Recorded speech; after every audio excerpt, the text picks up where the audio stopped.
Hello friends, good morning to all of you and welcome to my YouTube channel Pioneer Nursing Channel जिसका मोटो है nursing education and latest की जितनी भी recruitment की informations होती है वो आपके साथ में शेयर करना। यानी कि ज़्यादा से ज़्यादा वो सब चीज़ें, वो सब की पॉइंट्स, वो सब क्वेश्चंस आपके साथ में शेयर करना, वो एक्सपीरियंस बेस्ड गाइडेंस आपके साथ में शेयर करना जो आपको स्टडी के पैटर्न और एग्ज़ाम के अंदर किस तरीके से एग्ज़ाम के अंदर अपीयर होना है, क्वेश्चंस को अटेंड करना है, ये सब जानकारी आपके साथ में शेयर की जाती है। ओके, तो स्टार्ट करते हैं आज का वीडियो। एक लेटेस्ट रिक्रूटमेंट है यूनिवर्सिटी ऑफ मेडिकल साइंसेज यानी UPUMS, Uttar Pradesh university of medical sciences की एक लेटेस्ट रिक्रूटमेंट आज रिलीज की गई है और उसके अंदर नंबर ऑफ पोस्ट है 220 पोस्ट स्टाफ नर्स यानी नर्सिंग ऑफिसर पोस्ट के लिए। ओके, और जो एग्जाम का पैटर्न है वो है online CET common eligibility test. Okay, अब उसके अंदर क्वालिफिकेशन क्या चाहिए, डिग्री या डिप्लोमा। डिग्री आपकी कोई भी हो, ठीक है, BSc nursing, post BSc nursing, BSc nursing honours, okay, masters in nursing, okay, और डिप्लोमा GNM। और लेकिन डिप्लोमा वालों के लिए ये एक कंडीशन रखी गई है कि उनके पास में मिनिमम 2 इयर्स और एटलीस्ट 50 बेडेड हॉस्पिटल का क्लिनिकल एक्सपीरियंस होना चाहिए after acquiring the professional qualification. यानी GNM के बाद में आपके पास न्यूनतम 50 बिस्तर वाले किसी भी अस्पताल का क्लिनिकल यानी आपको हॉस्पिटल में काम करने का एक्सपीरियंस अनुभव होना चाहिए। ठीक है, अब यहाँ पे एक चीज़ ये भी ऐड कर दी गई है कि भी पहले क्या होता था कि किसी भी स्टाफ नर्स की वैकेंसी आती थी, ठीक है, अब वो चाहे आप नेशनल लेवल के किसी भी एग्ज़ाम की बात ले लीजिए या फिर किसी भी स्टेट के एग्ज़ाम की, स्टाफ नर्स के एग्ज़ाम की बात ले लीजिए, वहाँ पर आपको particularly state nursing council, okay, ये आपका यहाँ पे मतलब मेंशन होता था कि ये आपको होना चाहिए, लेकिन साथ में ऑटोमेटिकली उससे पता चलता था कि भी इंडियन नर्सिंग काउंसिल से रजिस्टर्ड है। लेकिन अभी हाल के कुछ सालों में, ठीक है, मतलब आप ज़्यादा से ज़्यादा 3 या 4 साल लीजिए, ठीक है, पीछे जाकर अगर देखते हैं तो जो भी रिक्रूटमेंट्स आती है मोस्टली उसके अंदर INC भी लिखा होता है। ठीक है, यानी अभी क्या होता है कि जैसे हम आए दिन न्यूज़ के अंदर पढ़ते रहते हैं कि उस पर्टिकुलर कॉलेज से फेक यानी फर्जी डिग्री धारकों का डिप्लोमा या डिग्री है वो कैंसिल कर दिया गया, उस कॉलेज की मान्यता जो है रजिस्ट्रेशन वो कैंसिल कर दिया गया, एट्सेट्रा एट्सेट्रा। तो ये जो फेक डिग्री एंड डिप्लोमा का जो स्कैम जहाँ कहीं पे पकड़ा जाता है तो उस चीज़ से क्या है कि उस पर्टिकुलर कॉलेज के सर्टिफिकेट या सर्टिफाइड होने, ठीक है, के ऊपर सवाल या निशान यानी क्वेश्चन खड़ा होता है, पॉइंट वहाँ पे उठाया जाता है कि क्या पर्टिकुलर कैंडिडेट या एग्जामिनी उस पर्टिकुलर कॉलेज से या उस पर्टिकुलर नर्सिंग काउंसिल से है या नहीं है, या फिर फेक डिग्री है या फेक डिप्लोमा है, यह आइडेंटिफाई करना मुश्किल होता है। तो अगर इंडियन नर्सिंग काउंसिल, जैसे कि हमारे देश में जितनी भी नर्सिंग काउंसिल है स्टेट्स की, उनको रेगुलेट कौन करता है, इंडियन नर्सिंग काउंसिल। और इंडियन नर्सिंग काउंसिल या किसी भी अदर कंट्री की नर्सिंग काउंसिल को कौन रेगुलेट करता है, international council of nurses ICN। Okay, तो यहाँ पे इंडियन नर्सिंग काउंसिल से रजिस्टर्ड होने का भी आपको प्रमाण पत्र मिल सकता है। ठीक है, आप उसके लिए भी ऑनलाइन अप्लाई कर सकते हो, ऑफलाइन भी अप्लाई कर सकते हो, जैसे आप अपने स्टेट नर्सिंग काउंसिल के लिए अप्लाई करते हो। ठीक है, इसका जो इंडियन नर्सिंग काउंसिल का ऑफिस है वो दिल्ली के अंदर ओखला जो क्षेत्र है, एरिया है, वहाँ पे इंडियन नर्सिंग काउंसिल की बिल्डिंग है। ठीक है, ठीक है, ये इस रिक्रूटमेंट के ऊपर मैं आपको बीच के अंदर ये जानकारी दे रहा हूँ, लेकिन ये इंपॉर्टेंट इन्फॉर्मेशन है, फर्दर इसको मैं कंटिन्यू करूँगा इस रिक्रूटमेंट की इन्फॉर्मेशन को। देखिए, इंडियन नर्सिंग काउंसिल के लिए अप्लाई करना है तो सिंपल सा मेथड है। ठीक है, आप ऑनलाइन भी अप्लाई कर सकते हो इसकी ऑफिशियल वेबसाइट पर जाके इंडियन नर्सिंग काउंसिल की, और अगर आप ऑफलाइन भी करना चाहते हो, ठीक है, वैसे तो ऑनलाइन के अंदर आपको पेमेंट करने का और जो भी आपके डॉक्यूमेंट्स अपलोड करने का वो सारी इन्फॉर्मेशन है आपको ऑनलाइन मोड पे अवेलेबल होगी। बट ऑफलाइन वे में कैसे करना है, जैसे कि मैंने खुद ने भी 2019 के अंदर 2020 के अंदर अप्लाई किया था। ठीक है, तो मतलब वहाँ पे किस तरीके से मैंने उस प्रोसेस को फॉलो किया था। ठीक है, तो वो मैं बता देता हूँ कि उसके लिए आपको क्या करना होता है, ठीक है। जैसे कि 2019 के अंदर, जैसा कि आपकी जानकारी के लिए बता दूँ कि उस समय 2019 के अंदर 4 सेंट्रल गवर्नमेंट हॉस्पिटल्स जो दिल्ली के हैं, ठीक है, Kalawati Saran, Lady Hardinge, RML and Safdarjung and along with AIIMS Delhi का एक कंबाइंड एग्जाम कंडक्ट हुआ था, जिसके अंदर में एम्स दिल्ली और आरएमएल के अंदर सेलेक्ट हुआ था, ठीक है। तो उसके लिए क्या है कि वहाँ पर जो रिक्रूटमेंट की एडवर्टाइजमेंट है या फिर जो आपके जब सेलेक्ट होते हो तो आपको मतलब कहा जाता है कि, या फिर उसमें लिखा हुआ था कि भी आपको इंडियन नर्सिंग काउंसिल से रजिस्टर्ड होना जरूरी है। अब इंडियन नर्सिंग काउंसिल का सर्टिफिकेट होना भी ज़रूरी है, ठीक है। तो अब हमारे पास में क्या होता है कि स्टेट नर्सिंग काउंसिल का, ठीक है, हम सब के पास में, मोस्टली के पास में, लेकिन आईएनसी का क्या है कि भी उस पर्टिकुलर जो इंस्टीट्यूट जो हम जहां हम सिलेक्ट हुए, ठीक है, एज एन एम्प्लॉय सिलेक्ट मतलब वर्क करने जा रहे हैं, ठीक है, ठीक है, सिलेक्ट हो गए, तो वो मतलब क्या समझता है कि ये पर्टिकुलर कॉलेज, ठीक है, उस मतलब कौन जो नर्सिंग काउंसिल है स्टेट की, वहाँ से रजिस्टर्ड तो है ही, लेकिन क्या ये इंडियन काउंसिल से भी रजिस्टर्ड यानी आईएनसी से भी रजिस्टर्ड है या नहीं है, इसके ऊपर डाउट होता है, ठीक है। जैसे कि मैंने रीज़न बता दिया कि वो फेक डिग्री एंड डिप्लोमा वाला मैटर हो सकता है, ठीक है।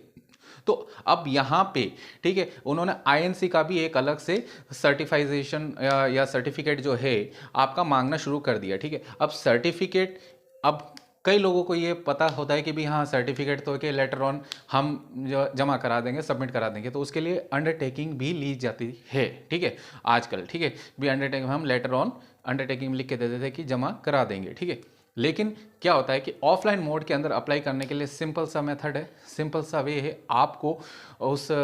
ओखला जो नर्सिंग इंडियन नर्सिंग काउंसिल का ऑफिस है वहाँ जाकर, ठीक है, फर्स्ट ऑफ ऑल आपको एक एप्लीकेशन लिखनी होती है, ठीक है, टू द हेड या फिर टू द प्रेसिडेंट, ठीक है, इंडियन नर्सिंग काउंसिल, ठीक है, और एड्रेस जैसे कि मैंने बता दिया है ओखला के अंदर है, वहाँ पे उनके नाम से लिखनी होती है, और उसके अलावा आपको मतलब रीज़न भी उसके अंदर लिख देना है, ठीक है, सब्जेक्ट फॉर आईएनसी सर्टिफिकेट, ठीक है, और थ्रू प्रॉपर चैनल, या फिर आप अगर नहीं भी लिखे तो फिर नीचे आप फिर वही है मैटर जो आपको लिखना है, वो आपको उसके अंदर मैटर के अंदर रीज़न, और आपको मतलब रीज़न के साथ साथ आपको अभी मतलब सर्टिफिकेट कितने टाइम पीरियड के अंदर अंदर चाहिए, वो सब चीज़ें मेंशन करनी होती है, ठीक है, कि भाई मेरा इस जगह सिलेक्शन हो गया है, हमारी स्टेट नर्सिंग काउंसिल के अलावा हमारे लिए इस रीज़न से रिक्वायर्ड है, ठीक है, तो वो आपको लिख के आपको वहाँ पे देना होता है, और अलॉन्ग विद आपको सारे डॉक्यूमेंट्स जो भी आप डॉक्यूमेंट्स अपने एजुकेशनल एंड प्रोफेशनल के, वो आप वहाँ पे सबमिट करते हैं, ठीक है। तो आपको वहाँ पे एनक्लोजर्स, जैसे कि हम कोई भी लेटर लिखते हैं, एप्लीकेशन लिखते हैं, तो उसके अंदर एनक्लोजर्स भी हम लिखा करते हैं लेफ्ट साइड के अंदर कॉर्नर में नीचे बॉटम के अंदर, ठीक है। तो वहाँ पे आपको एनक्लोजर्स के अंदर आप क्या क्या एनक्लोज कर रहे हो, ठीक है, यानी एनलिस्ट कर रहे हो आपके professional and educational qualification, like 10th की मार्कशीट, 12th की मार्कशीट, आपने डिप्लोमा या डिग्री क्या हासिल किया है, ठीक है, उन सबको सेल्फ अटेस्ट करना है, और सेल्फ अटेस्ट करके आपने क्या क्या एनालिस्ट किया है, जैसे कि अभी मैंने बताया क्या क्या एनक्लोज करे, उन सबको आपने वन सीरियल नंबर वाइज लिखना है, 1 2 3 सो ऑन, ठीक है। और राइट साइड के अंदर तो जैसे ही आप मतलब अपनी जो बेसिक डिटेल्स लिखते हैं, ठीक है, भी सिग्नेचर है, नेम है, आपके फादर्स नेम है, आपके कॉन्टैक्ट नंबर है, आपकी ऑफिशियल खुद की ईमेल आईडी, जीमेल आईडी, वो आपको वहाँ लिखनी है, ठीक है, और आपका जो पोस्टल एड्रेस है वो भी वहाँ लिख देना है, ठीक है। वो लिख कर आपको उसके साथ में जब मैंने 2019 में सिलेक्ट हुआ था और अप्लाई किया था, ठीक है, तो उस समय 500 रुपये की वो डीडी बनवाया करते थे, ठीक है, डिमांड ड्राफ्ट, और उसको आप साथ में एप्लीकेशन के साथ में लगाकर जो आपने एनलिस्ट किए डॉक्यूमेंट्स है, फोटोकॉपीज एनलिस्ट किए, सबमिट किए है, ठीक है, सेल्फ अटेस्ट करके उसके साथ में लगाकर आपको एक एनवेलप के अंदर डाल के उन सब डॉक्यूमेंट्स को अलॉन्ग विद डीडी वो आपको वहाँ पे सबमिट करनी होती है, ठीक है। तो डीडी आपके मतलब ओखला के पास में ही मतलब बहुत सारे बैंक्स है, आप वहाँ से भी बना सकते हो, या आप खुद बनाकर भी लेकर जा सकते हो, अगर आप ऑफलाइन वे में आईएनसी के सर्टिफिकेट लेने के लिए अप्लाई करने के लिए जा रहे हैं, तो ठीक है, तो आपको वहाँ पे दे देना है, और फिर उसके बाद में मिनिमम 7 to 8 डेज और मैक्सिमम जैसे कि वर्किंग आवर्स, वर्किंग डेज के हिसाब से, ठीक है, या फिर पब्लिक हॉलीडेज ना, पब्लिक हॉलीडेज अगर हो ठीक है, या फिर गजेटेड हॉलीडेज हो तो उन सबको शामिल करके 3 to 4 वीक्स, ठीक है, मैक्सिमम इतने टाइम पीरियड के अंदर जो आईएनसी का सर्टिफिकेट है आपके पोस्टल एड्रेस, रेजिडेंशियल एड्रेस पे आपके वहाँ पे घर पे पहुँच जाएगा। ठीक है, तो ये आईएनसी सर्टिफिकेट अप्लाई करने के लिए ऑनलाइन और ऑफलाइन दोनों मोड से जो तरीका है वो मैंने आपको एक्सप्लेन कर दिया। ठीक है, आई होप इस तरीके से जिसको भी, जिस कैंडिडेट को भी या जिस एग्जामिनी को भी ज़रूरत होगी तो डेफिनेटली इस तरीके से वो अप्लाई करके अपने सर्टिफिकेट को हासिल कर सकते हैं। ठीक है, अब वापस आते हैं रिक्रूटमेंट की इंफॉर्मेशन के ऊपर। तो जो 220 पोस्ट है ऑफिशियल वेबसाइट है वो है upums.ac.in। ठीक है, तो आप वहाँ पे जाकर भी इसकी डिटेल इन्फॉर्मेशन, अभी वीडियो बनाने तक जो इन्फॉर्मेशन अवेलेबल है वो आपके साथ में शेयर की जा रही है। ठीक है, इसके लिए अप्लाई कौन सी तारीख से कर सकते हैं, ठीक है, ऑनलाइन मोड कब स्टार्ट होगा, लेटर ऑन ये भी आपको अपडेट हो जाएगा ऑफिशियल वेबसाइट upums.ac.in एंड मैं भी इस चैनल पे आपको अवेलेबल करवा दूंगा। ठीक है, इन्फॉर्मेशन। नेक्स्ट जो सैलरी रहेगी 44,900 रुपीज़ टू 1,42,400 रुपीज़ लेवल 7 के अकॉर्डिंग। पे मैट्रिक्स ये रहेगा। ठीक है, एंड ग्रेड पे जो रहता है staff nurse grade second nursing officer के लिए वो रहता है 4600 रुपीज़। ठीक है, और जो एडवर्टाइजमेंट नंबर है इसका वो ये है 02/upums.cet/CET/2022-23 जो कि एडवर्टाइजमेंट की डेट है जनवरी 20, 2023।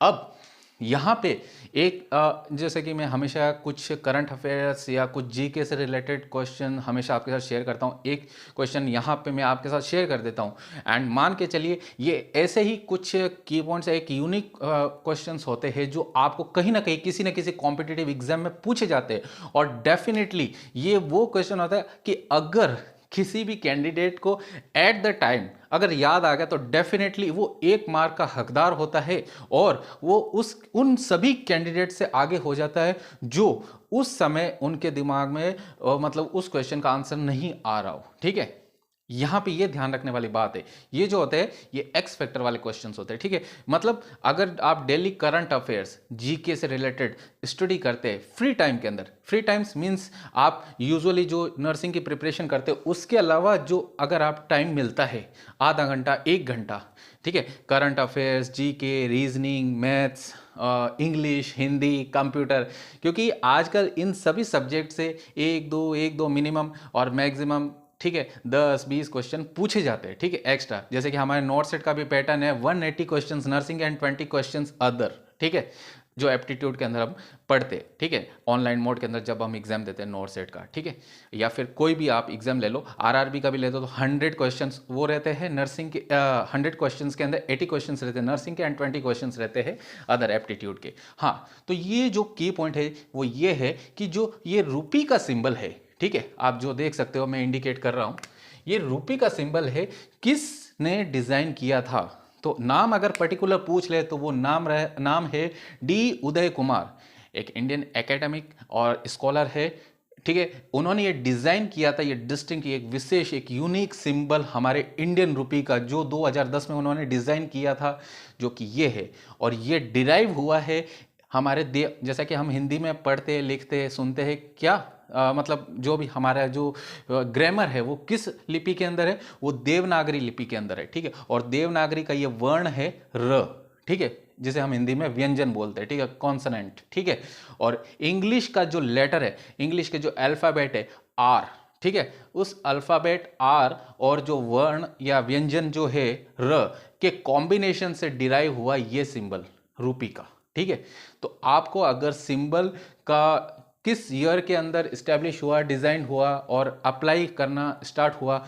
ईयर पूछ ले तो भी आप ध्यान रखिएगा 2010, और अगर पर्टिकुलर डिजाइनर का नाम पूछ ले तो भी आप ये ध्यान रखिएगा डी उदय कुमार, या पूरा नाम है तो उदय कुमार धर्मलिंगम। ठीक है, तो ये आपको याद रखना है। तो आई होप ये रिक्रूटमेंट से रिलेटेड इन्फॉर्मेशन और जो आईएनसी के सर्टिफिकेट के लिए अप्लाई करने का ऑनलाइन एंड ऑफलाइन मोड जो मैंने आपको एक्सप्लेन किया है वो आपके लिए बहुत यूजफुल रहा होगा। तो हमारे चैनल को लाइक, शेयर एंड सब्सक्राइब करना ना भूलें। और इसके अलावा मैं हमेशा आपको कहता हूं कि ये जो चैनल है पर्टिकुलरली इसी एक पर्पस के साथ में बनाया गया है कि जो भी इंफॉर्मेशन हम उन लोगों तक पहुंचाना चाहते हैं जिनके पास में ज़्यादा मतलब सोर्सेज नहीं होते हैं। वैसे तो आज इंटरनेट का ज़माना है, लेकिन फिर भी कुछ इन्फॉर्मेशंस होती है जो मोस्टली कैंडिडेट्स के पास में नहीं पहुंच पाती है। ठीक है, कहीं पर मतलब नेट बैन हो, कहीं पे नेट स्लो चलता हो, या नेट मतलब नेट से रिलेटेड कोई भी प्रॉब्लम हो, या फिर उनका जो कम्युनिकेशन का सोर्स है कोई नहीं हो। ठीक है, और इसके अलावा वो लोग जिनको एक प्रॉपर गाइडेंस स्टडी के अंदर कैसे हमें मतलब करनी है नर्सिंग के अंदर स्टडी। ठीक है, एग्जाम का पैटर्न क्या रहेगा, एग्जाम में क्वेश्चंस कैसे आते हैं, एग्जाम में क्वेश्चंस का लेवल क्या रहता है। क्योंकि मैं आपको बता दूं कि जो भी हम डिग्री एंड डिप्लोमा, ठीक है, हमारी जो प्रोफेशनल डिग्री एंड डिप्लोमा के दौरान हम जो स्टडी करते हैं वो हमारा बेसिक होता है, हमारा फाउंडेशन होता है, हमारी नींव होती है। ठीक है, उसे हम स्ट्रॉन्ग बनाते हैं, लेकिन उस नींव के बेस पे कौन सा प्लांट मतलब ग्रो होगा और प्लांट किस तरीके से ग्रो होगा। ठीक है, क्योंकि देखती सी बात है, अगर मैं प्लांट का एग्जांपल दे रहा हूं तो आपको पता है कि उसके लिए हमें मैन्योर खाद की ज़रूरत होती है, वाटर की ज़रूरत होती है, सनलाइट की ज़रूरत होती है। ठीक है, तो अगर रूट्स स्ट्रांग है, गुड, लेकिन अगर आपको ये सब जो बाहरी फैक्टर है अगर ये आप प्रॉपर नहीं देंगे तो प्लांट किस तरीके से ग्रो होगा ये आपको भी पता है। अच्छे से डेली केयर करेंगे और अच्छे से प्रिपरेशन करेंगे, उसको अच्छे से नर्चर करेंगे तो डेफिनेटली प्लांट उसी तरीके से ग्रो करेगा जिस तरीके से आप एक्सपेक्ट कर रहे हैं। ठीक है, और अगर आप नेग्लेक्ट करेंगे, अगर आप नहीं नर्चर करेंगे तो डेफिनेटली वो ड्राई होकर रूइन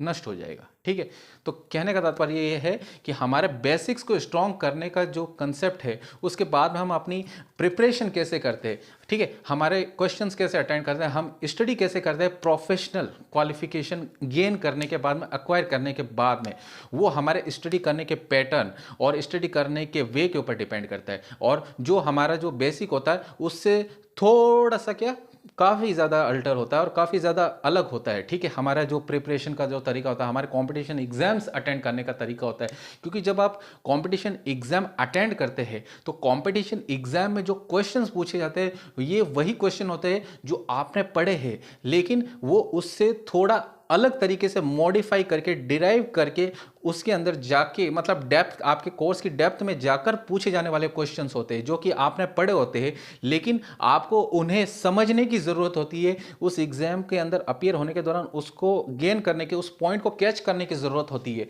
ठीक है, अब कई लोग होते हैं जो मतलब दोनों तरीके से चलते हैं। ठीक है, पहला तरीका होता है कि भाई आप सेल्फ स्टडी करते हो। ठीक है, फॉर एग्जाम्पल मी, ठीक है, आप मेरा ही एग्जाम्पल ले लो, कोई और भी ले लो, ठीक है, जो सेल्फ स्टडी करते हो। ठीक है, एंड दूसरा तरीका है कोचिंग। ठीक है, तो आपको वो वे अचीव करना होता है। ठीक है, तो यही जो चीज़ होती है, यही जो बात है, मैं आपको समझाता हूँ कि आप अपना बेसिक हमेशा स्ट्रांग रखें, लेकिन उसके बाद में अपना जो कंपटीशन एग्जाम को अटेंड करने का तरीका है उसके ऊपर भी आप मेहनत करें। और मैं ये बात आपको दावे के साथ कहता हूं कि आप चाहे किसी भी तरीके से तैयारी करें, चाहे आप कोचिंग करके करें या चाहे सेल्फ स्टडी करके करें, मेहनत आपको अकेले ही करनी है। क्योंकि ये चीज़ आप दिमाग में ना पाले कि सिर्फ कोचिंग ही आपके सिलेक्शन का बेसिस हो सकता है या सिर्फ सेल्फ स्टडी करके ही आपको सिलेक्शन मिल सकता है। नहीं, जब तक आप खुद स्टडी नहीं करोगे, रेगुलर आप स्टडी नहीं करोगे, रेगुलर उस एग्ज़ाम के अटेंड करने के पैटर्न को नहीं समझोगे, डेफिनेटली आप सिलेक्शन के बारे में सिर्फ सोच सकते हो लेकिन सिलेक्शन नहीं हो सकता। ठीक है, मैंने खुद कहा है कि जब मैं खुद फर्स्ट एग्जाम के अंदर अपीयर हुआ था तो मुझे खुद को, मैं खुद एक न्यू कमर था, लेकिन जब एग्जाम का पैटर्न समझकर एग्जाम अटेंड करने का तरीका समझ में आया और जितनी मैंने स्टडी करनी थी और जितनी मैं स्टडी कर रहा हूँ उस स्टडी के बेस पे मुझे पता चला कि क्वेश्चन की जो डेप्थ है वो किस तरीके से पकड़ी जा सकती है। तो ये जो तरीका है, ये जो बातें हैं, ये आपको एक्सपीरियंस से मिलता है और एक्सपीरियंस कहीं किसी बाजार में नहीं मिलता है, वो आपको खुद कमाना पड़ता है अपने तरीके से। अब वो चाहे तरीका आपका ऑनलाइन का हो या ऑफलाइन का हो, मैंने आपको एक्सप्लेन कर दिया। ठीक है फ्रेंड्स, तो आप चाहे तो इस रिक्रूटमेंट की इंफॉर्मेशन का स्क्रीनशॉट ले सकते हैं। ओके, तो ये रही आज की रिक्रूटमेंट से रिलेटेड इंफॉर्मेशन, आईएनसी सर्टिफिकेट के लिए अप्लाई करने का इंफॉर्मेशन और करियर काउंसलिंग वाला टिप। ओके, तो लाइक शेयर सब्सक्राइब करना ना भूले। दैट्स इट, जय हिंद।